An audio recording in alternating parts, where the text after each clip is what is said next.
Okay, welcome to the Passive Income and Political Podcast. And as you can see today, we are joined by Jordan from Opinions Vary.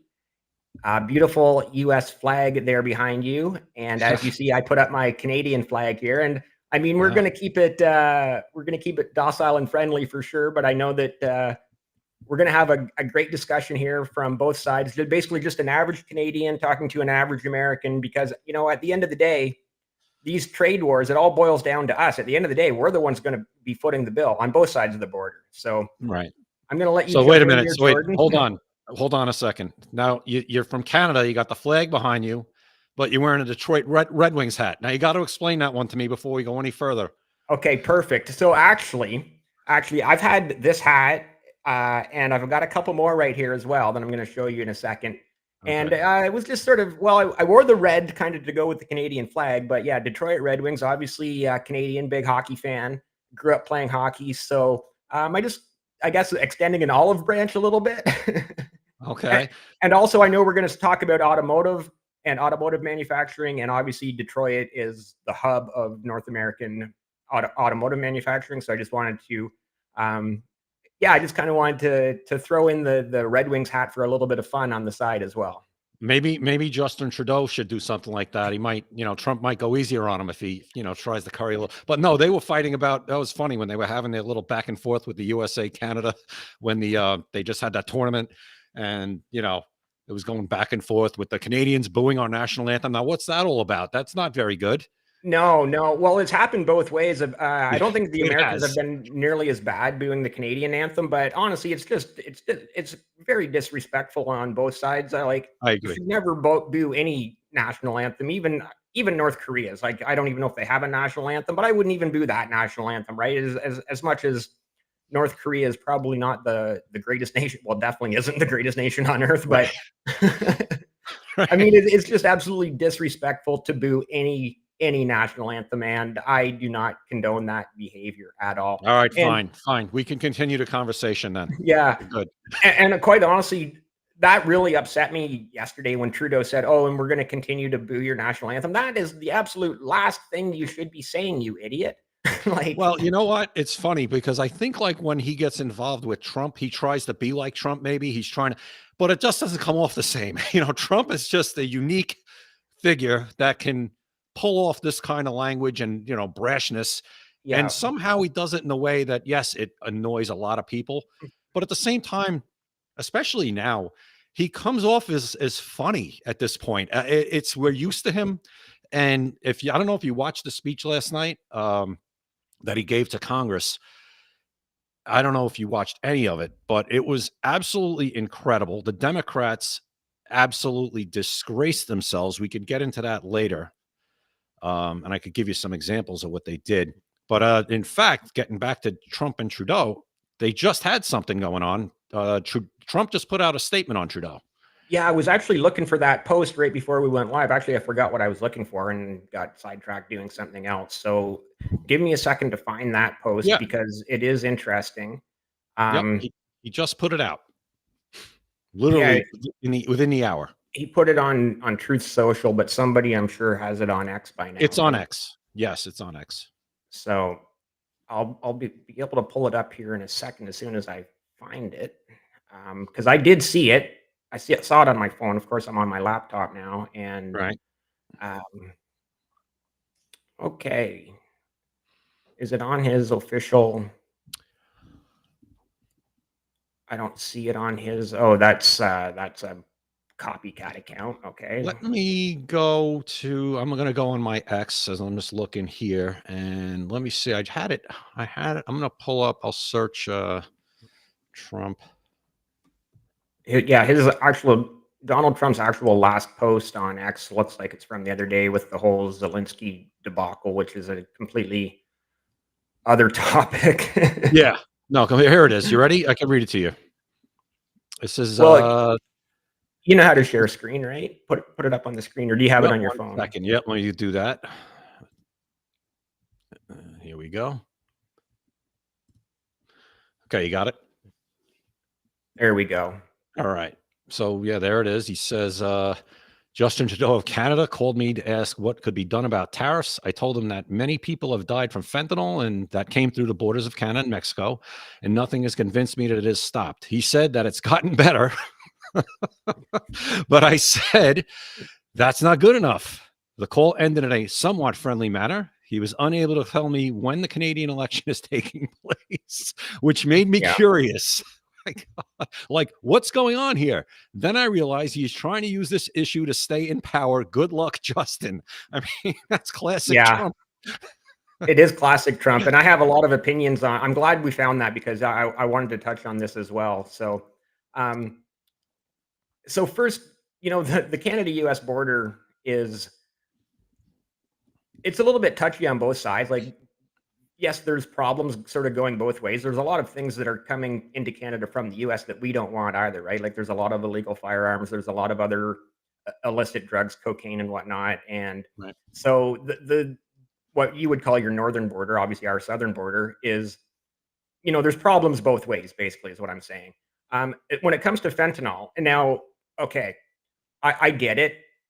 Even the tiniest amount of fentanyl can kill people. So when you say, oh, you know, they've seized 1 pound of fentanyl coming across the Canada-US border, and it's like 1 pound doesn't sound like a lot, and then you put that into perspective, and you're like, oh, but that could still kill like 100,000 or 1 million people or whatever the number is, right? Like, right. So I do get that, but at the same time, we're going like, okay, like 1 pound or 1 kilogram coming in from Canada, and how many thousands of kilograms are coming in from the Mexican border? So there is that. I also wanted to touch on the end of that statement because you and I were kind of talking about it yesterday, and most Americans probably don't understand or realize like how the Canadian elections work. And Trump is a little bit right. Like it's not necessarily Trudeau trying to hold on to power at this point, but the Liberal Party is trying to hold on to power, and they're using this tariff war as a means to do that, so to speak. So I do believe that I think the Liberal convention, the leadership convention is taking place. I think it's this weekend, Saturday or Sunday. So that means there will be a new leader of the Liberal Party who automatically becomes the Prime Minister of Canada because the Liberals are still in power, which it does suck. Like, okay, somebody that we haven't voted for is suddenly going to be the Prime Minister. Right. And this has happened a few times in the past. And traditionally, they call an election immediately because they're like, well, that's the right thing to do. Right. Are the Liberals going to do that this time? I can't guarantee that.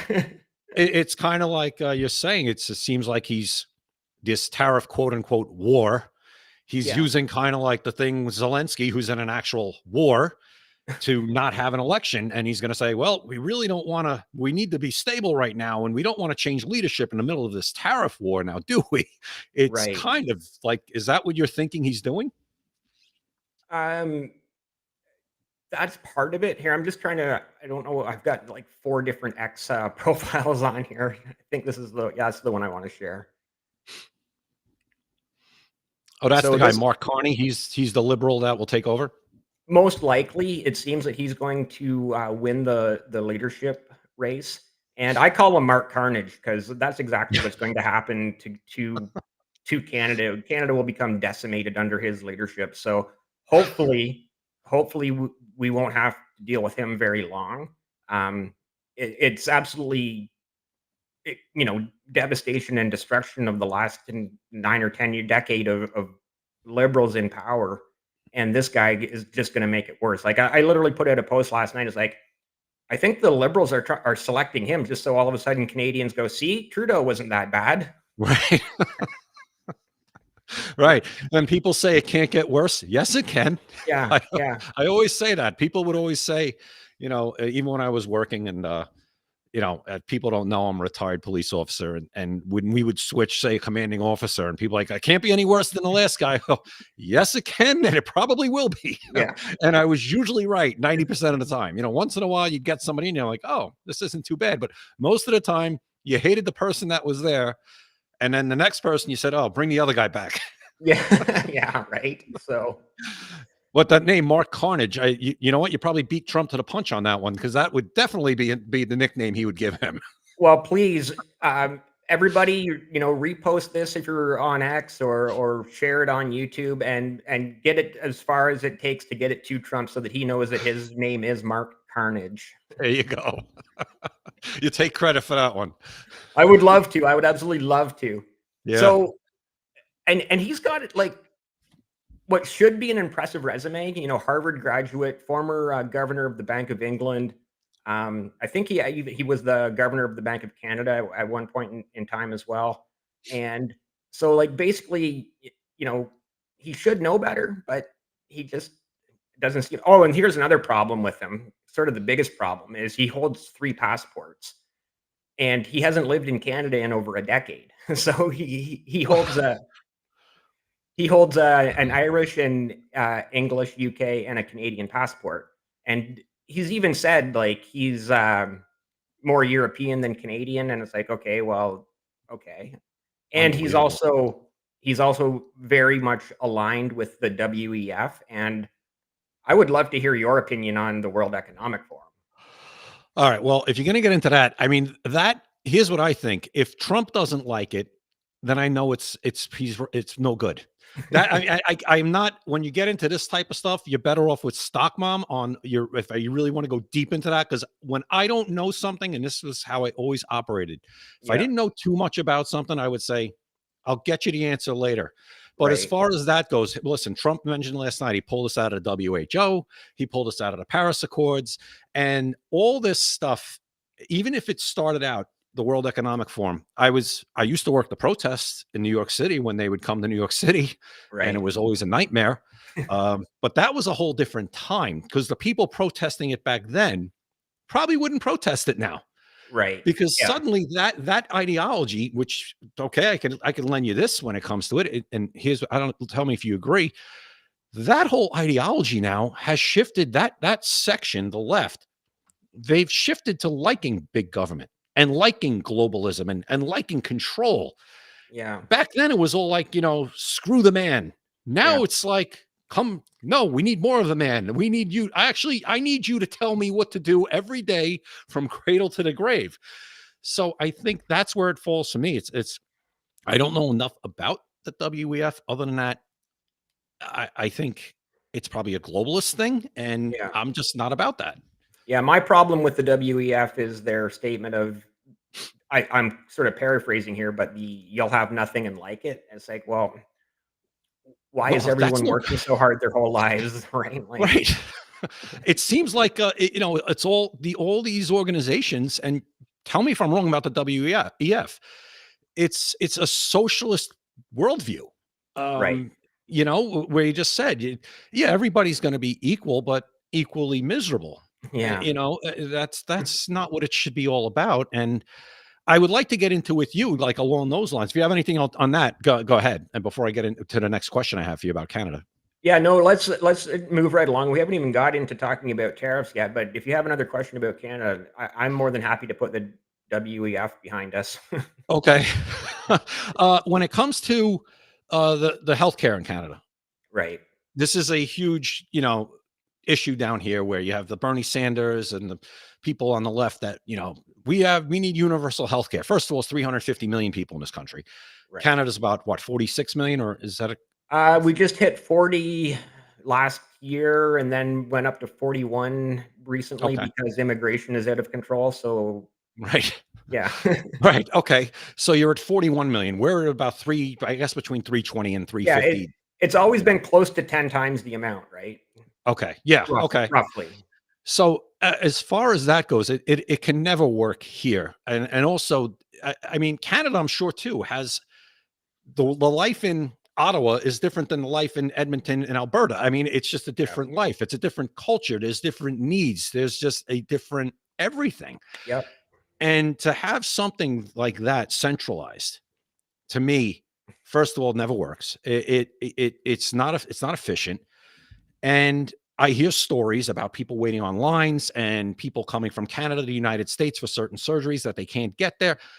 I don't know. I hear those stories. Yeah. Are they true? Some of them are, but for the most part, they're the outlier. The Canadian healthcare system is pretty good. Is it Is it great? Could it be better? Sure. Is it great? Mhm. You know, I guess that's everyone's individual opinion. But sort of to go back to your first point about it being centralized, it's actually the responsibility of each province. So each province takes care of their own healthcare. Now Okay. they do get payments from Ottawa because every Canadian taxpayer pays into it. Like it's not free healthcare; it's taxpayer funded healthcare. Nothing's free. No, Yeah, nothing's free. right. Right. Right. Right. Of So, course. but I mean, at the end of the day, the last time I was at the hospital, I was in the ER to have, I think, a tick removed or something. I go in, I show them my health card, they remove the tick, I walk out. That's the end of it. There's nothing else. There's no forms. I don't even think there's forms to fill out. Right. There's no bill. Like there's nothing, right? There was another time I was at the hospital where um, I don't want to tell you the whole story because it's a little embarrassing, but I had like a CAT scan, an X-ray, I think maybe an MRI, like, taking up all these resources of doctors, nurses, technologists, radiologists, whatever they're all called. And again, at the end of the day, I showed my health card on the way in and I walked away after it was all said and done. Right. So, um, Right. and I often joke online. I don't know if you know Dividend Boomer, but uh, he's a Canadian, and he's done all right for himself in life. So I quite often say that his taxes pay for my health care. Right. Right. Yeah. I mean, of course, we have our issues here. With the insurance companies. I personally, I have absolutely top notch insurance. The best. That's what I got with my job, and now that I'm retired, I have that for the rest of my life. My whole Right, family has it. My kids until they're 26, Allison's girls till uh, they're 26, and me and Allison, forever. right, Thank God. But that's not everybody. And yes, there's a lot of problems here. But to do the same thing, I can't see it working here. And especially when you have an open border, like you said, you need to either have a closed border where your people, they're going to pay taxes and they're paying for this, and it goes to them. hmm And then how do you justify then having people flood in and then they get it too? No, yeah, and so you can't have both. And it seems like, no, now with Trump, that's ending. But it seems like with Trudeau and the more left leaning government that you're under now, is that's what you have. And that's just, to me, is that's Canada list. If you're a right. Canadian, you're paying, you're working. And why should I pay for somebody that, first of all, isn't even a citizen? I'm not saying they should pass away on the street, but comes a point where you say, okay, we took care of you now, but now you got to go home. Or come back the right way, you know? So, okay, you mentioned like the very large U.S. population, but there are a lot of other first world countries. Maybe not as many as the 340 or 50 million in the U.S., but every other first world nation has universal health care as well, right? Whether Sweden, Germany, Australia, Right. Norway, Switzerland, like everybody, the UK, Right. everyone else. So everyone else looks at the US and is like, well, why don't you guys have it too, right? Okay. I'll give you my basic answers because it's unconstitutional. In our Constitution, there is never the mention of healthcare. There's not the mention of doctors. There's not the mention of anything. The government has enumerated powers, and that was the whole point of our government through our Constitution, was to be limited, to give the federal government limited power. So there are very specific powers that our federal government has. The rest, as per the 10th Amendment, is relegated to the states. If a state, like you said, each province in Canada, I didn't know that. So that's interesting to me that each province does it, but then they do get funding from the Ottawa. Right. But I think that's why it might work, because you do have each province kind of running it the way they feel best for their province. Am I correct? Yes. Yes. Okay. So to me, that actually makes a little more sense. Um, but for us, it's completely unconstitutional. Obamacare is unconstitutional. The way it got through was, we have our Chief Justice of the Supreme Court, John Roberts, who is supposed to be a Republican, but he's really not. And he somehow, changed it. It was a while ago, but he kind of was the final say where Obamacare survived. Right. And it's still not universal health care, but it's the government basically putting its thumbs on the scales of who gets what and this and that.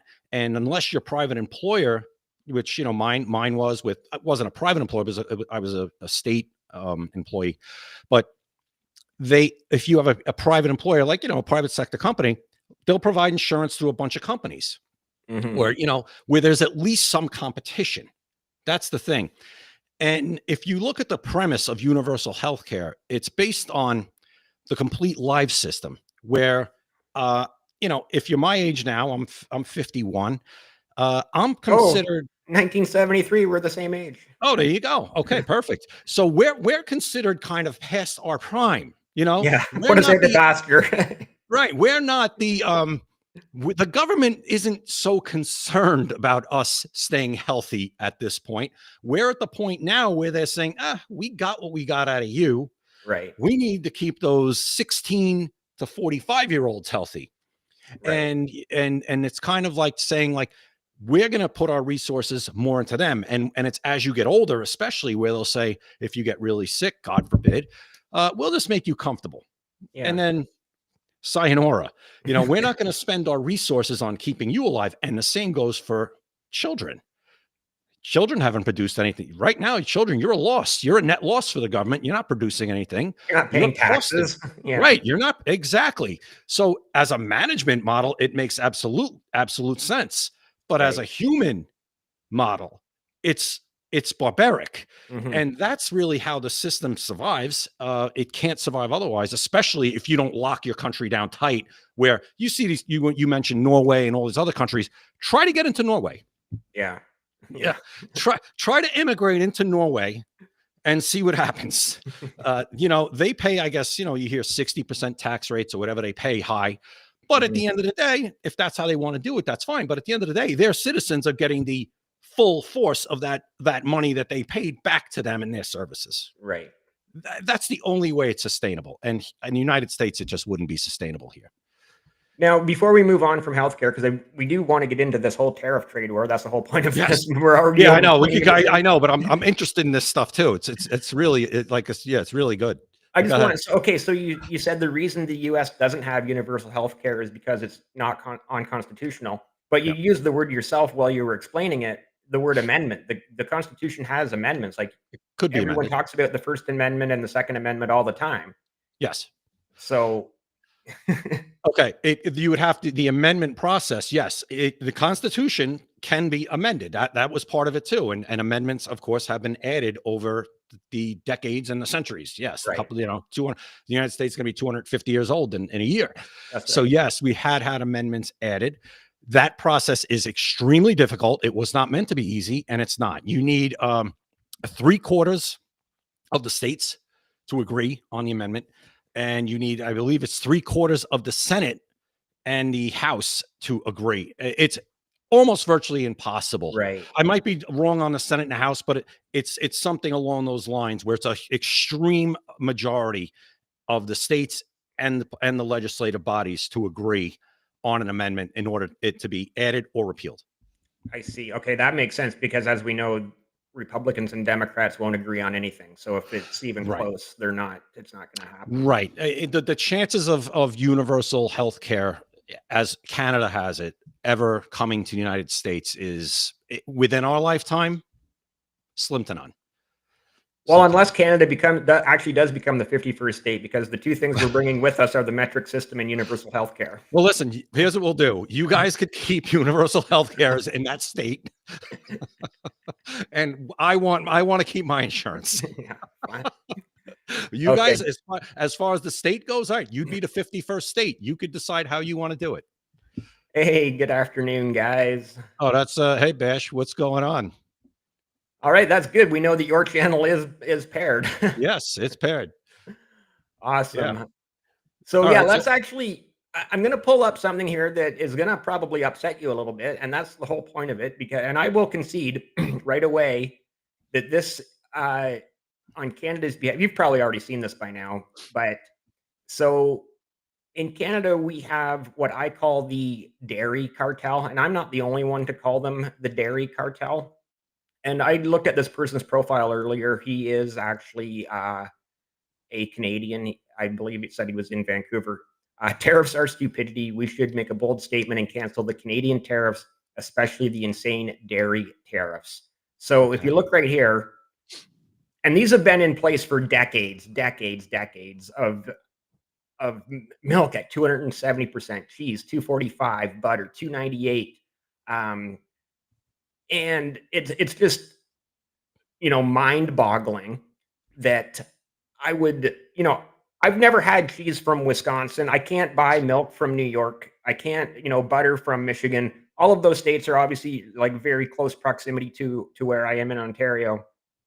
And I would absolutely love for these tariffs to go away and have, cheese at half or less than half the price of what I currently pay for it. And the same with butter and poultry. And well, I mean, eggs is a whole other story, but Right. Well, eggs right now is a completely whole other story because of what's going on with the bird flu. So, yeah. So, anyways, these are tariffs, and these are tariffs that Trump agreed to 6 or 7 years ago, whenever that last deal was signed. right, the NAFTA deal, right? Yeah, well, the new NAFTA, or we Yeah. call it CUSMA, the Canadian U.S. Mexico Agreement. Okay. And so, yeah, some of these tariffs are insane. If you look further down that list, lumber. So the U.S. has always had lumber tariff on Canada as well, and that's just probably one that should have just been eliminated, going both ways years Right. ago. So Right. I don't know. Any initial thoughts on this? I never knew that. Yeah. uh, should they just all go away? What would it cost Canada if they went away? Well, so obviously, like I said, the dairy cartel, this is very obviously very protectionist, and it does protect Canadian dairy farmers. And so, would Canadian dairy farmers be able to survive without this protectionism, without these protections? I think so, but I'm not a dairy farmer, so I don't know. Would it Right. be a lot more difficult for them because, like I said, they would suddenly be competing with Wisconsin cheese and Michigan and New York, and anywhere else that in close proximity, right? Right. So it's very difficult to say if the Canadian dairy farmers would survive, or would it suddenly be just all U.S. products because all of a sudden instead of paying, you know, $5 for 4 liters of milk in bags, I would be paying like, $3 or whatever it is, right? Like, Right. or cheese, like 400 grams of cheese is about, I think at Walmart you on sale, you can get two for like $9 or $11, and they're usually like 400 grams. So 400 grams is just shy of a pound. 400, I think it's 454 grams is a pound. So, I mean, at the end of the day, would it be nice to have some more competition from the consumer's point of view? Definitely. Yeah. Um, yeah. So, I mean, as I said, I didn't know about any of that. I mean, yeah. that to me, I mean, seems excessive. Right. Yeah. Yeah. I mean, those are big numbers. And as far as the lumber goes, do you know what the tariff that we charge for lumber? Is it reciprocal? Is it 20%? I think it might be 20 or 25. Okay. I think it's similar. And like I said, at the end of the day, if it just went away on both sides, that would probably help both countries and the lumber industry on both sides of the border, right? Well, the thing we have the problem, what Trump says about the lumber is the regulations. We just can't cut down. We have so many trees in the states like Washington, Oregon, that area in the Northwest.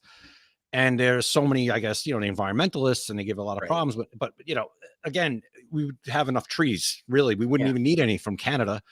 And that's what he's trying to do. He's trying to basically, I guess, take any leverage Canada might have with lumber, if they do, You're right. and say, no, we'll just provide our own lumber because we have enough, really, for if we just let us cut it down. you Yeah. know? Like, I mean, and obviously Canada has way more than we need, right? Like, 40 million people, and sure, trees don't grow way up north in the tundra, but Northern Ontario is all forest. New Right. Brunswick is all forest except for the potato farms. Um, and lots of other areas like BC is all mountains and forest. A lot of Western Alberta is mountains and forest. But I would think, okay, so I'm sure that the U.S. would have tree planters, because obviously that's what we do is you cut down trees, but then you send out these 20-year-old kids to go camp in the woods for 3 or 6 months in the summer, and plant trees all summer long, right? Or spring and summer. So I don't even because know. I don't even know if they do that, but that's what they do in Canada. yeah, you have to replenish, You have right? to You can't, replant it. But you're saying, why don't they, all those trees that you, or those areas that you were just talking about, that is just forest? yeah. Are they, is that area uninhabitable, but could it be cleared and be habitable? So yes, like New Brunswick could be cleared and habitable. Uh, Northern Ontario is actually very mineral rich. So if it were cleared, it would be, and some of it is cleared for mining. So you get some of it going in and getting clear cut and then mines developing. But developing a mine is a decade to 2 decade long process as well, Right. right?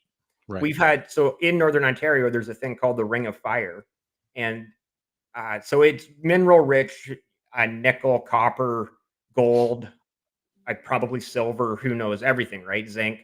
And they've been trying to get this moving forward for, I want to say, at least 20 years. And it's just like, why haven't we made any progress on this yet, right? Right. Like,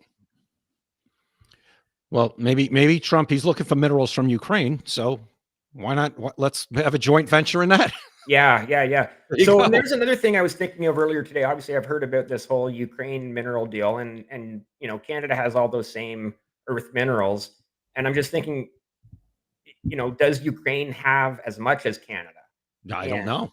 yeah, I don't know either. And Yeah. obviously, Canada is a huge country, so is the US, but the minerals aren't everywhere. Saskatchewan is the number 2 producer of uranium in the world behind Kazakhstan. I just randomly looked that up last week because I actually thought Saskatchewan was the largest. So, Okay. uh, yeah, so uranium is needed, right? Like, Yep. and then moving forward too, the technology needs zinc and all these metals, right? Like Right. Teslas need lithium for lithium ion batteries Oh, and AI. I mean, yeah, these electric grids are going to have to be, going to need yeah, all that. Yeah. yeah. Sure. And well, Yeah. we have the electricity too, right? Ontario and Quebec and New Brunswick supply, many of the northern states with the electricity that they need. And I mean, Doug Ford, we were talking about Doug Ford yesterday, Right. how he's threatened to Yeah. cut off power. Now, he's not going to cut off power because No. you just can't do that to people. But he has said he's going to implement a 25% export tax. So basically, it's not a tariff, it's like an export tax, meaning that the people who are bringing it in pay the tax. So it's like, at the end of the day, it's still the Americans paying the tax, not a Canadian tariff on it, right? So, When does he plan on trying to pull that one off? well, who knows? Because it's everything is so fluid right now. We want to get into talking about Howard Lutnick, who I'd never heard this guy's name until yesterday, when all of a sudden it was like, oh, Howard Lutnick says these tariffs might get rolled back tomorrow, like meaning today. And Right. I was like, wow, well, that didn't last long. No, well, Howard Lutnick, just what I know about him, he's now the Commerce Secretary. Howard Lutnick was the head of Cantor Fitzgerald, and Cantor Fitzgerald occupied the top floors of the World Trade Center. Oh, And he lost. He was lucky. He's lucky to be alive today because I think on 9/11 he was supposed to be in work at the normal time early, which he would have been up there. yeah. And he didn't go into, I guess he said he'd drive his kid to school because there's something his wife was saying, you never drive your kids to school, you never, whatever. And Wow. that's the only reason why he wasn't there with everybody else in his company. And that company was basically lost everybody. Wow. And so Howard Lutnick, he's taken care of those families since then. He basically, I mean, I would, everybody there obviously was paid probably very well. They, fathers, mothers that worked there and with Mhm. families, and any survivors, Howard Lutnick has never forgotten. He's basically taken care of everybody from that company.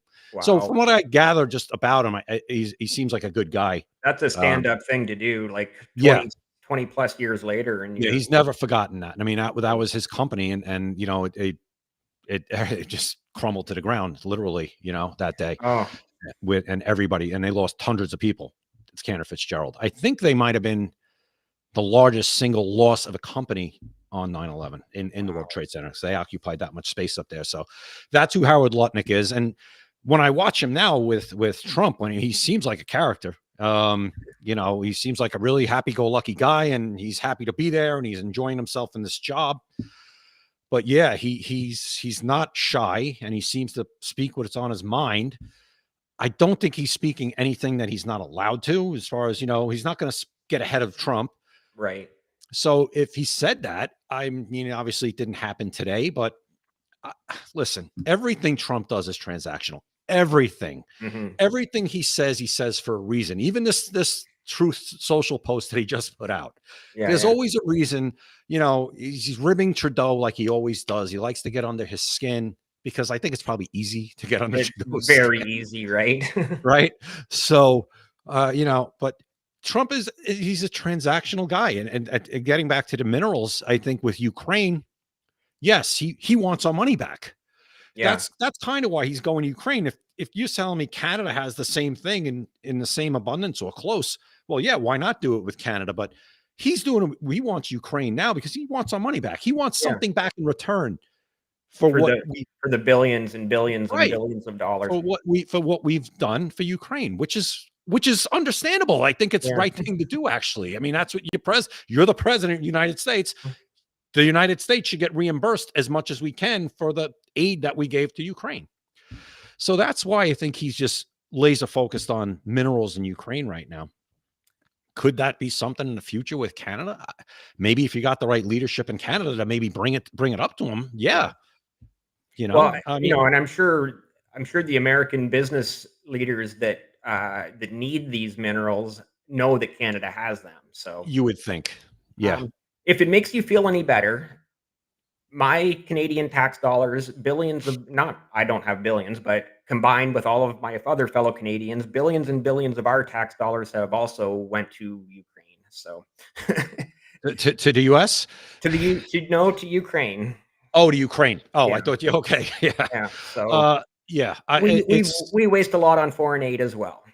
Oh, yeah. Well, I mean, and suddenly today, Trump is trying to shut down all foreign aid right now. And now the Supreme Court came out and said he's got the money that's already been allocated, he has to send. So, but going forward, I think after this, our aid program, the USAID is going to be a lot different than it has been, because he read off during his speech last night a litany of things that Elon Musk has found, and it's the amount of money and the amount of ridiculous programs that it's going to. It's you think you was an SNL skit.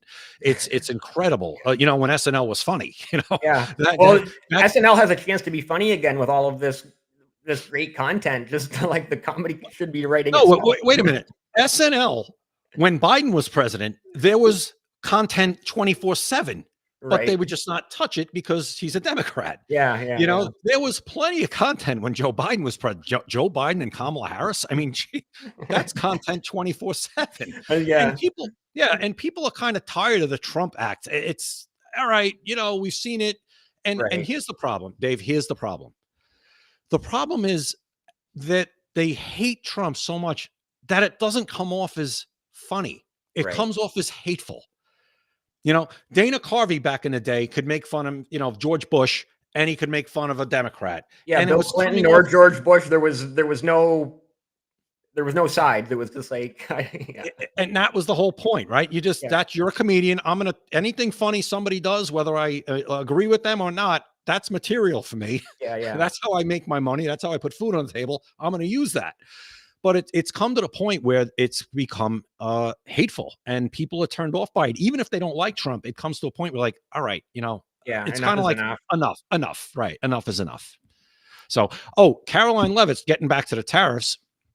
I'll bring this up on X. Let me go on. Let me hang on. Okay, well, you're doing that. I'm just going to quickly make a point about. So you mentioned USAID, AID. And so the Canadian equivalent is called Global Affairs Canada. And right when Trump and Musk were shutting down USAID, Global Affairs Canada deleted all of their files. Really? But people had screenshotted and captured enough of it to find out that some Global Affairs Canada payments were going to USAID. It's like, It's a big money laundering operation. Yeah, it's Where's like, it's like, why is Canada giving money to US foreign aid, right? Like, why they shouldn't? Who's getting that money? And who's yeah, getting the kickback? who Who's knows? getting Who right? knows, right? So, Follow the money. I mean, yeah, it's incredible. It seems like I said, we got back when we talked before about globalism. It seems like it's like a cabal. It's all connected. All of these right. organizations, the WEF, the WHO, the Paris Accords. Who else? I mean, there's so Yeah, many of them, and you're saying it's like this money just keeps going around in a yeah, circle yeah, and yeah. getting picked off by certain people that are involved as it goes around, and it's our money. Yeah. Did you find the Crazy. post on X that you want to I'm bring gonna up? look right now. Let me. Because You I know what? have I'll one. find it first, and then I'll share it. Let me just find it first. Okay, well, Uh, yeah, you let go me. ahead and do that. I've got one to share as well, but I'll let you bring yours up first. Okay. On. Join the chat and let us know your thoughts. I was hoping the chat would be a lot more lively. I thought it was going to be quite People are honest. still at work if that still exists. Oh yeah, I forgot about that. Yeah. I forgot about that part. Yeah. If people still work. All right. I found it here. Let me share it here, Yeah, and then I just and have I'll to. play it. So this question's coming from a reporter. All right. So it's coming from a reporter. I'll play it in a second. And, it's one of those questions in the way he is where it makes you realize you don't despise the media enough. So let me play that and we'll listen to this. Are we going to get Maybe demonetized? No, we shouldn't. This Okay. is, no, this type of stuff I play like on my channel all the time. This is just news stuff. So we shouldn't. Okay, sounds good. If we do, I'll pay you back. Okay, well, yeah, all 4 cents. Yeah, exactly. All right, here we go. We spoke with the big three auto dealers. We are going to give a 1-month exemption on any autos coming through USMCA. Reciprocal tariffs will still go into effect on April 2nd, but at the request of the companies associated with USMCA, the president is giving them an exemption for 1 month so they are not at an economic disadvantage. So the three companies that he spoke to are Stellantis, Ford, and General Motors. They requested the call, they made the ask, and the president is happy to do it. It's a 1-month exemption. Okay, so that was that. That's not the one I was looking for. Hold on, but okay, that was good information. We spoke with the big three auto dealers. Yeah, We are going to give. So that was actually good information. Yeah, that brings it back to my Detroit Red Wings hat, actually. And there you go. sorry, before you play the next one, I want to touch on that because yesterday or the day before, I was driving and I was listening to CBC radio. So CBC is the Canadian Broadcast Corporation, and yes, they are kind of state-run, state-funded media, but at the end of the day, they're half decent, I guess. But the point that they made was that if these tariffs were to go into effect, must have been Monday because they were talking about if the tariffs were to go into effect on Tuesday, that the auto manufacturing could be completely shut down within 5 days, simply because not just Detroit, but across the Detroit River is Windsor, Ontario, and auto parts move back and forth 5, 6, 7 times before a car is produced, right? Right, So I mean, again, it was on the CBC, so take it with a grain of salt. right, But I can definitely see how giving that industry a reprieve for a month, well, right. while we get the rest of it sorted out, because I mean that would just decimate everyone in the auto industry, and like it would put people out of work. It would, suddenly families that rely on those jobs, and suddenly they're figuring how to put food on the table, and yeah, just so I that was just sort of the point I wanted to make about auto manufacturing. Have you Well, found then the it other? makes sense. Then it makes Yeah. sense. Then it makes sense. Well, let's see what this one is. This is all coming down as I'm looking for it. So this looks like looks like we got additional exemptions possibly. All right, let me Pull share that up. that. Let's put that one up. See what we got here. Country. The president, it's been a month, but he's working hard every single day to do just that. Follow up on the carve out. Sorry to cut you off there.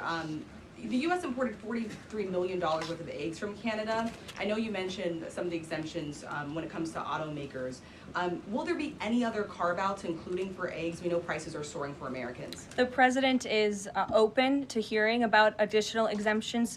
He always has open dialogue, and he'll always do, what's right, what he believes is right for the American people. But again, as for the egg crisis in this country, the president is wholeheartedly committed to ensuring we're increasing our egg supply, and we're also bringing down cost. And it's been a month. All right. Everybody gets a chicken. Yeah. Well, I saw something. I think it was Tim Young. He's pretty big on X, and he put up a picture of a chicken with a mask on. That'll stop the bird flu. So, and I said, I responded. I said, just keep them 6 feet apart, and you have to have arrows in the chicken coops to make sure they all walk in the same direction, and that'll solve the problem. Yeah, right. Everybody will be fine. Yeah, all the chickens will be fine. Nobody will get sick. Let me see what I got from. Let me see. This is 3 automakers. Man, I'm looking for the one with fentanyl. Yeah, this is where she says he paused. So Caroline Levitt announced President Trump has paused tariffs on cars coming from Canada to Mexico. Okay. So, all right.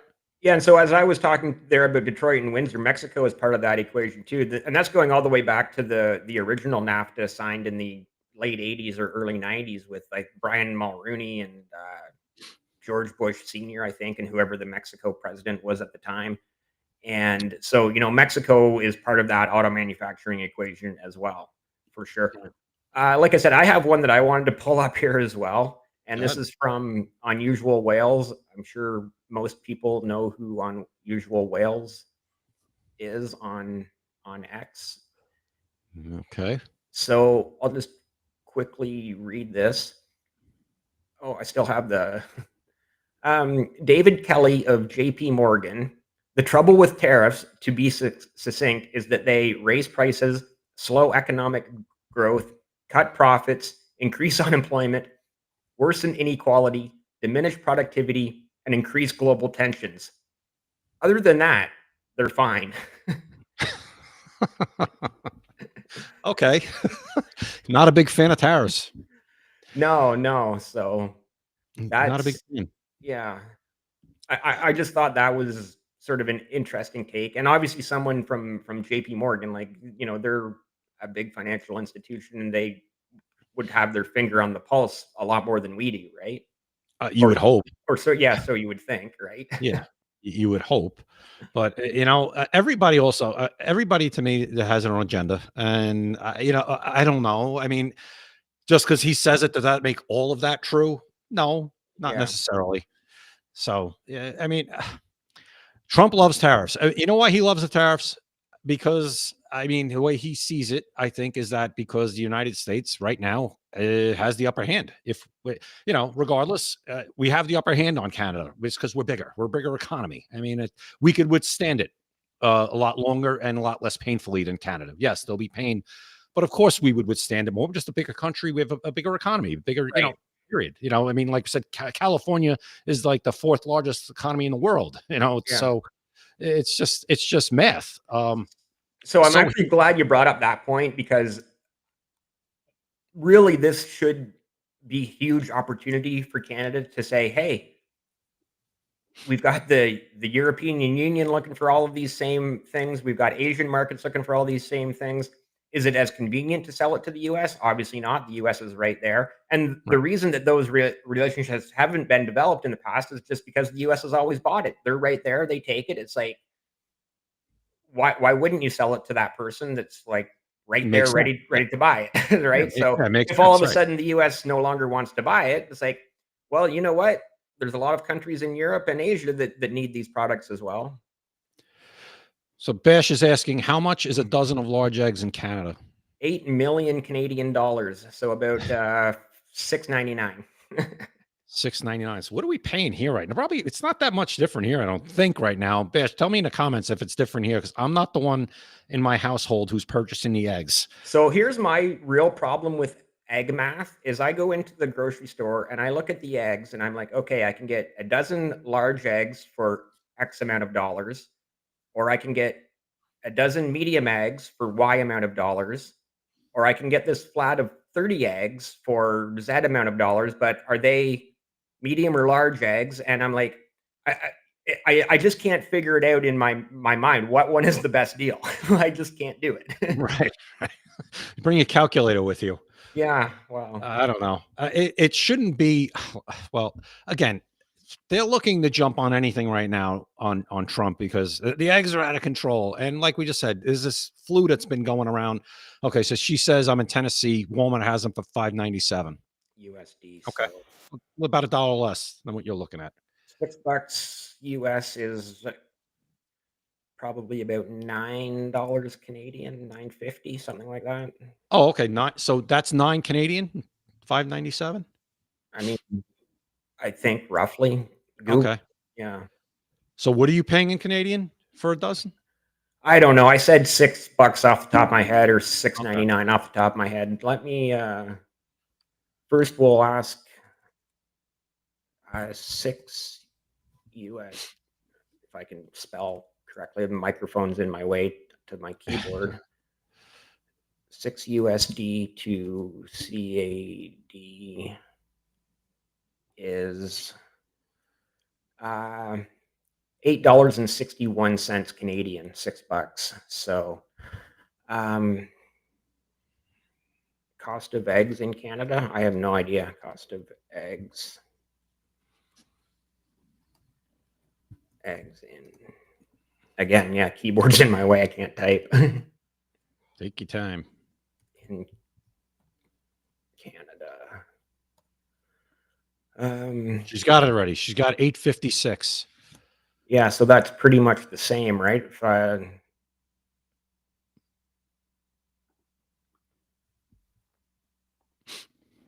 $8.56 Canadian.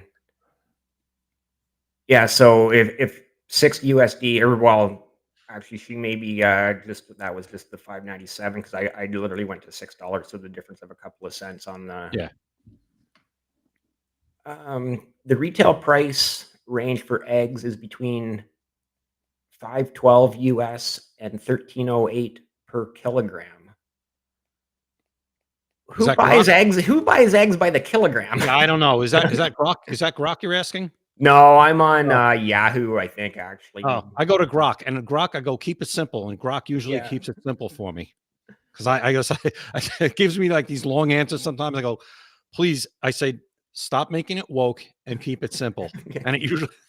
And you know what it says? It goes. He says something like, "All right, I'll make it more straightforward," or something like that. Yeah. I'll make I this like so Grok. we can all understand. Yeah, I like Grok. Oh, here, if you want, I found that Caroline Levitt when she's talking about fentanyl with. Yeah, go for it. All right, so let me share that. All right. And he's that he has spoken with Prime Minister Trudeau. He says he's not satisfied with what the Prime Minister has said when it comes to fentanyl, but less than 1%, as you know, less than 1% of the fentanyl seized last year was in the northern border. What else does Canada need to do? Well, the president did just put out a statement on his call with the governor, Justin Trudeau, as he calls him, of Canada. And he said that he was not. I got to pause it.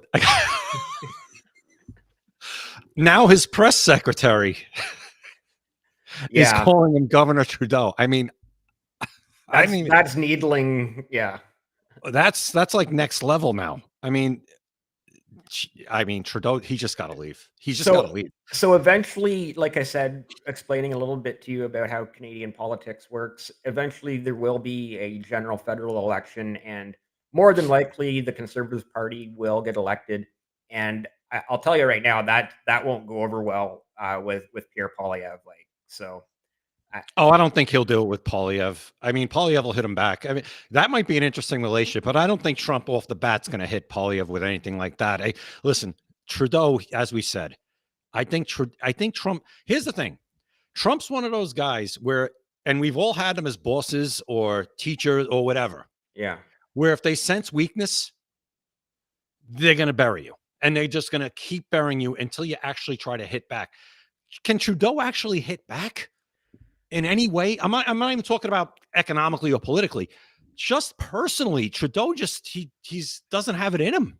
No, like you look at like the pictures of him where he's all like cross-legged and feminine Right, looking, and it's like right, I definitely see your point there.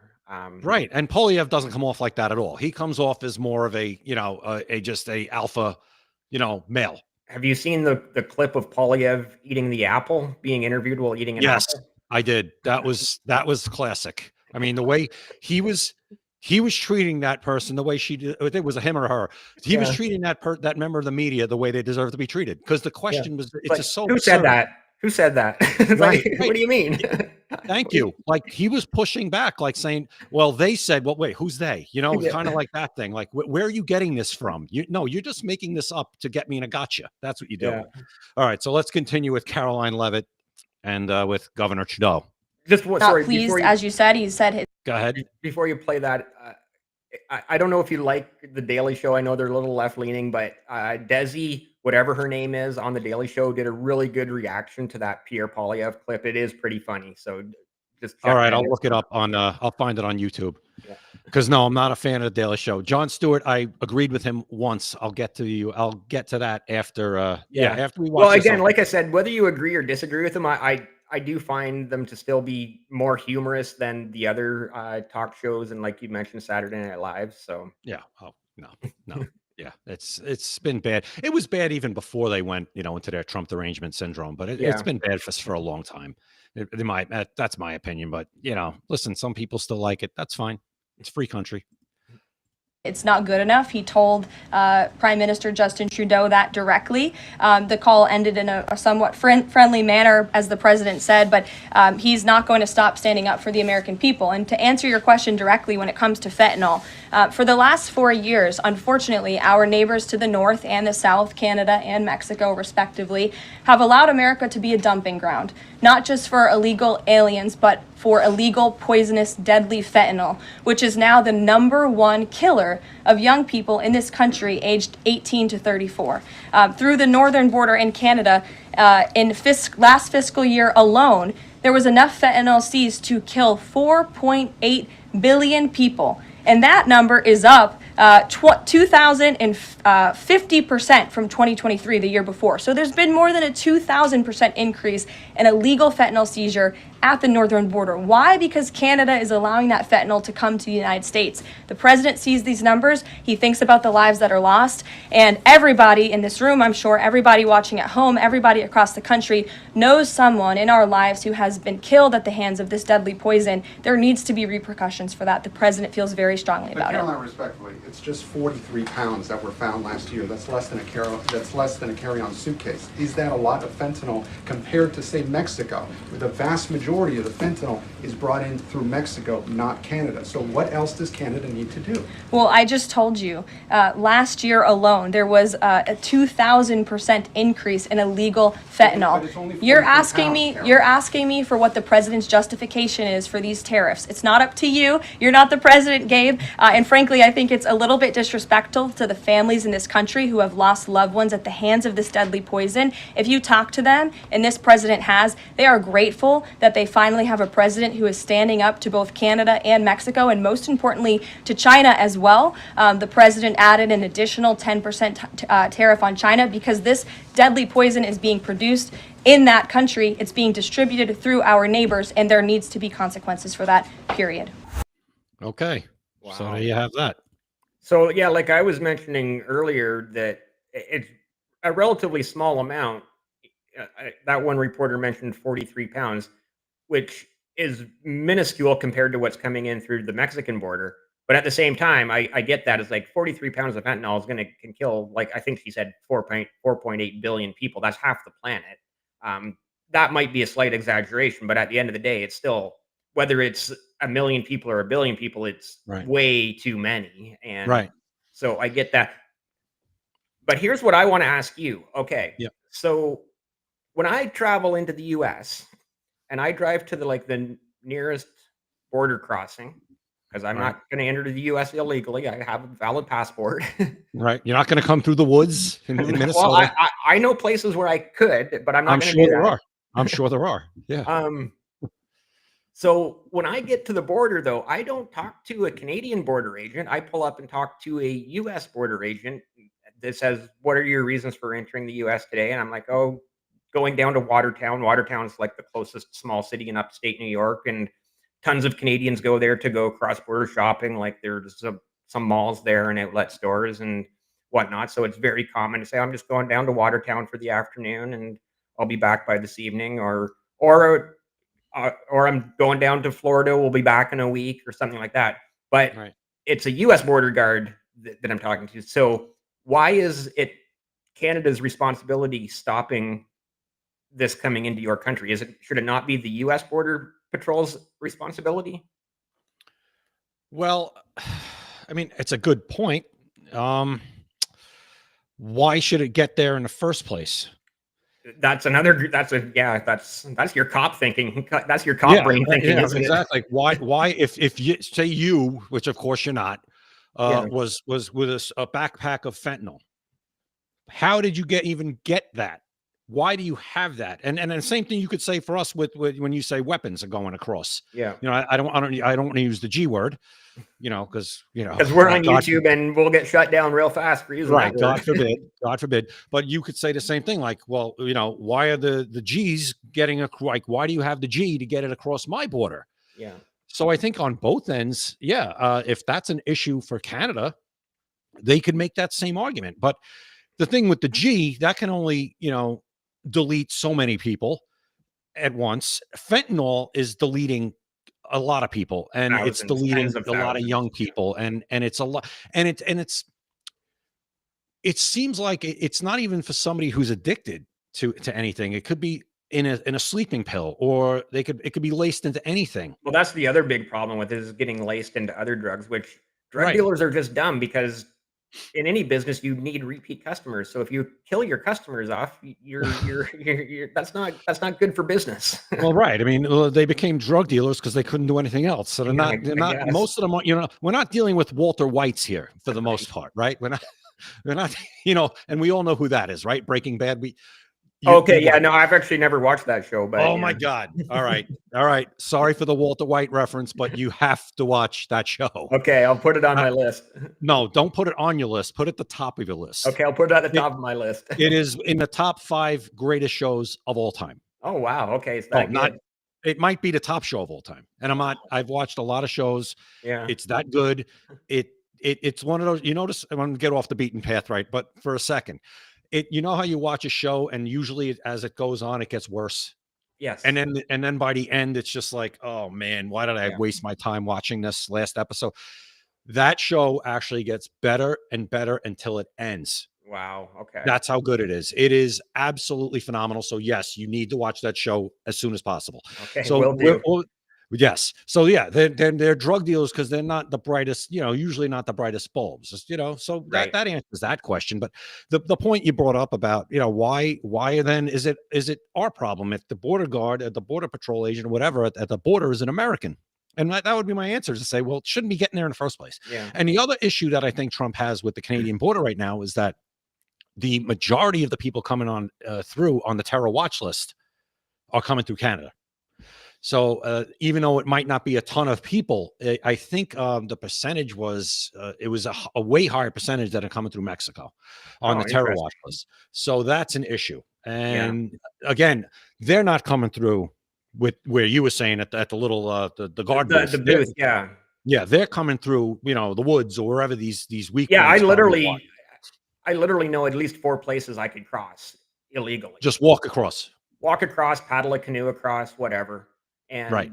I mean, I'm not going to do that because, like I said, Right. I have a valid passport and I have no reason to enter the U.S. illegally. But if me as just a random person knows of at least 4 places that you could easily do that, then people who are looking for places to do it could find a lot more than 4. Of course. I mean, like you said, that may be how those G's are getting across. I mean, Oh, they're yeah. not coming through the booth, you know, most likely. You know, a lot of them aren't. The fentanyl, like what I'm hearing is even in Mexico, they're coming through in these trucks through the border. I mean, through the guard booth, because there's only so many trucks that could be inspected and cars that could be inspected, and stuff's going to slip through. So that's kind of the point. We're like, hold on a minute, Mexico, hold on, Canada, you got to stop it before it gets to my border where Right. it could be, you know, where it could sneak through. I think that's kind of the issue. Yeah. But as far as the terror watch list goes, the issue is, hey, secure the entire border. And the northern border is obviously a lot bigger than the southern border because Yeah. it just runs the entire length of the continent. And there's no water in the way, so that's a big project. Just the Great Lakes and the St. Lawrence River, but for the most part, That's it. there's no water. No, Yeah, that's a great point. And I didn't bring that up to like stir the pot or anything. Like I think at the end of the day, both Canada and the US have to work together on securing that border. And I think that is the ultimate goal on both I agree. sides is work together. We'll secure the border. We'll stop the illegal flow of drugs going both ways. Because like I mentioned before, it's going both ways. It's not just Canada going into the US, it's both ways. There's lots of illegal immigrants coming from the US into Canada as well. And I've mentioned this before. They're not US citizens coming into Canada illegally. It's people who are illegal in the US who are realizing they're about to get chased out. And so they're entering Canada illegally. It's like sort of out of the frying pan into the fire, except right. Canada's a nice, warm, cozy fire by the campsite, the campfire, the bonfire, right? Yeah, Governor Trudeau is not going to throw them out. That's what they know right now. Yeah, Now, but Poilievre will. So it's like, will Poilievre throw them out? well, he's campaigning on the promise of deportation of illegals, but as we all know, politicians don't always live up to their campaign promises. We know that. Yeah. Yeah, we know that, which is and obviously, I'm a huge Trump guy. If people listening, they probably, a lot of them probably hate my guts, which is fine. That's no problem with that. But that's just how I am. He's my man.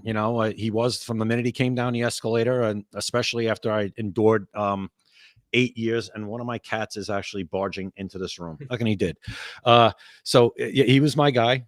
And after Obama, because right away when he came down, he was saying everything I needed to hear. And he was saying everything that people wanted to say. And it's like, whoa, he's talking the way I talk. And this is the stuff I've wanted to say. And that's something that the people who just can't process him never get, never understand it. How like, I get it. He's brash. He's arrogant. He's narcissistic. But you know what I say?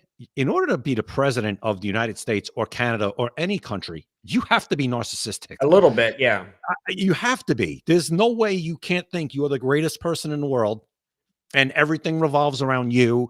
And, there's nothing nothing's going to hurt me. I have to have the skin like an alligator, nothing can hurt me. And, and people just, he definitely triggers something in people. And they call it Trump derangement syndrome, and it's real. It is absolutely real. And I really think the first person that comes up with a pill to make it go away will be a very rich person. Right. Yeah. Wow. I mean, and if you want, I could move on. If you have anything else, go ahead. But if you want to, real quick, I just wanted to touch on last night, the behavior of the Democrats. But if you got something else, go ahead. And don't worry about stirring the pot with me. You don't have to worry about that. I've just got one more fun thing for closing out where I want to show you my other hats before we close out. So yeah, let's jump into what you wanted to say. And sorry, to answer your question from an hour ago, I did not watch it, but I did hear a lot of it in the background. So I wasn't like fully focused on it, but I did kind of get a gist of a lot of what he was saying. Okay. As far as I can, and obviously, again, I'm a Trump guy, but when he screws up or somebody in his administration screws up, I will call it out. I thought last night he was as good as he's ever been. He was, and the thing is with Trump in this term, he's been through a lot, obviously. He's having fun, and that drives them crazy even more because he's actually enjoying himself. And at this point, they can't lay a glove on him. What are you going to do to him? You've done everything. Yeah. You impeached him twice in his first term. The guy survived a couple of assassination attempts. The guy was convicted of, 34 felonies. You tried to throw him in jail. What are you going to do? It's basically now at this point where he's just like, they can't touch me. And it's driving them crazy. And last night, he was just, you could feel that from him. And he was just rattling off win after win. everything that he's done so far, and it's been a lot. Nothing codified into law yet, except the Lake and Riley Act. But as far as a lot of his policies that he wants to, economic policies, immigration policies, stuff like that hasn't been codified into law yet. Hopefully it will be in the next few months. But he was just rattling off win after win. And the Democrats, even when stuff that was supposed to be nonpartisan, when he's talking about a child up in the gallery, like I saw that. I didn't see that last night. I saw it today on X, where this poor little kid with cancer wants to become a police officer, so he makes him an honorary member of the Secret Service. Was it? Yes. And I had tears in my eyes watching this. That's pretty special. And like you said, that should be done. Like, everybody should say that's a great moment. Like, there should be no argument. If you're a human being, you stand up and you clap for that child who was supposed to be dead 8 years ago, but has persevered. You could obviously tell he's had surgeries, and who knows what he's been through. I couldn't even imagine what he's been through. And he hugs Sean Curran, the head of the Secret Service. And how do you not react to that? Yeah, in a positive way. In a positive way. Just stand up and clap for that kid.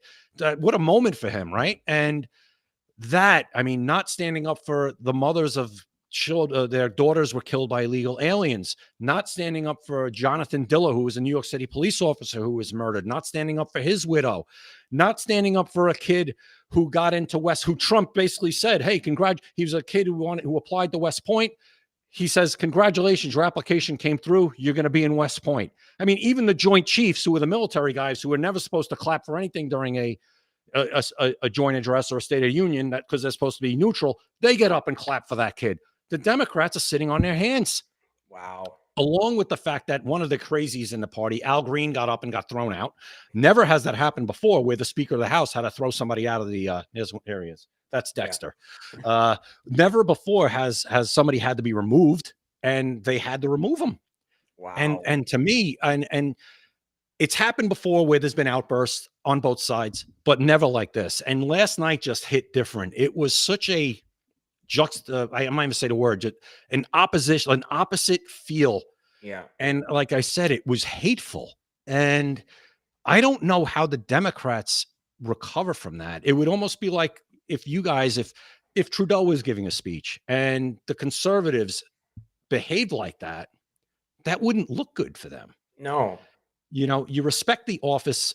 You don't have to agree with anything the man says, but you respect the office. And when, as we just agreed, when there's something that's just nonpartisan, like a child with like a brain kid, yeah. It was bizarre.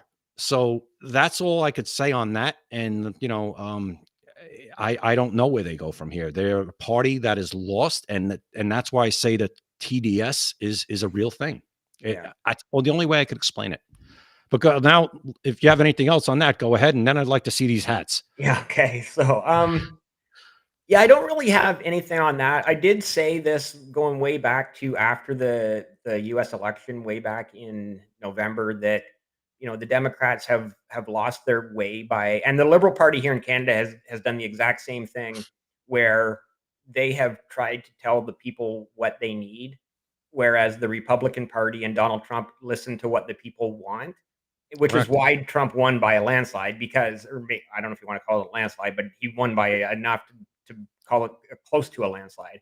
Go ahead, and I'll real quick, I'll sum that up for you, but go ahead. Yeah. So basically, in a democracy, whether it's I don't even know how your democracy is described, but or a parliamentary democracy like Canada, any democracy, like any party, needs to listen to the people, not tell the people.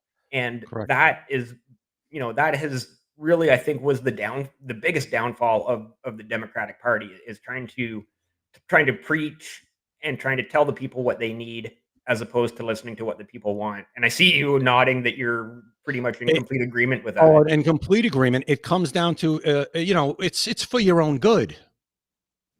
That attitude. Right. Trust us. It's for your own good. We know better than you. We just need a little more time and a little bit more of your money, and utopia awaits. Trust us. Yeah. No. Yeah, Soros, trust me, bro. Right. No. And you're 100% right. And we're a republic. We don't elect the president is not elected democratically. He's elected via the Electoral College, where each state, based on population, gets a certain amount of electoral votes, and he has to add up to 270 threshold to win. Right. The reason why Trump's was a landslide, and it was, he won every state. We call them swing states, where they could go either way. He won every one of them, and by pretty decent margins. So he won every one of those. He shifted it to the right in 89% of the counties in this country. He shifted deep blue to blue, purple to red, and even, and red to dark red. So Right. everything kind of went in that direction because of what you're saying. Shifted People right. they're sick and tired of being preached to. They're sick. Yeah. So this was a landslide for him to win the popular vote, even though it was by only 1 million or so, a couple, not a huge number as far as total amount of votes, but he won the popular vote, which isn't how we elect the president here, but he got that too. And a Republican hasn't done that since 2004. And for a Republican to win the popular vote in this day and age, with you have these colossal blue cities, New York, Los Angeles, Chicago, Dallas, on and on, San Francisco, for him to win the popular vote in this day and age where you have these huge metropolises just chock full of dark blue. Right. That to me is why it is a landslide, because That's impressive, it's nearly impossible to do for a Republican at this point, and he did it. So that's why when people say it's not a landslide, it's not a mandate, no, it is. He shifted it that much. Yeah. So yes, and if you don't want to believe that, have at it. Be my guest. I think the thing is, to further your point, you look at the map of California. California is obviously a very blue, or is a blue state. But if you drill down and look at how many counties went red, it's like, Oh yeah, the majority of California, in area wise, was actually red. But again, they went blue because, like you said, the large cities of LA and San Fran. And yeah. wherever Well, if you else. look at the map of the electoral map of the United States, it's all red, except for you see these blue dots. The territory is red. That's it. So no, that's a great point you made. It's basically telling you what you need instead of me telling you, no, this is what I need. You don't tell me what I need. I'm telling you what I want. That's the whole point of a democracy, right? Is the government is supposed to work for the people. Okay, I know that we've already been going for well over an hour, and I know that you need to get going. But for the next time we do this, and these are all American, because I wanted to show my. So first of all, I've had these hats for 35 years, like since the early 90s. I don't wear them very often. I've kept them in good shape. They're actually made out of corduroy. So there's that's Minnesota North Stars. Yeah. Minnesota North Stars before they went to Dallas. Before they moved to Dallas. Yeah. I always love that uniform, by the way, the Minnesota North Stars uniform. Yeah. This one is actually the one that I did wear the most back in high school. St. Louis Blues. St. Louis. So that was because I was a big Brett Hall fan back in the day, and I believe he was still playing with St. Louis when I was in high school. And then here's one for you. I don't know. So you're right there in or near New York City. Who is your NFL football team? My football team? Yeah. Well, when I still cared about football before the kneeling started, it was the Giants. I was hoping you were going to say that. It was the Giants. Yeah. It was the Giants. I mean, I've gotten to see the Giants win 4 Super Bowls. As far as hockey, I could talk to you about hockey all day. I don't really watch it as much as I used to really at all anymore. The same thing when it became political. I said, I'm a principled person when it comes to this stuff. And I said, I vote with I talk with my wallet. Yeah. I'm a New York Islander fan, and I grew up watching the New York Islanders. I mean, I live in Long Island, right? Right. Oh, so you had a great time in the early 80s. Yeah. I mean, when we were kids. I was at, I didn't see them win. I wasn't at a cup winning game. The best playoff game during that era that I went to was when they went to their 4th straight cup. They beat Boston in the conference finals, and I was at that clincher when they went to that 4th straight cup.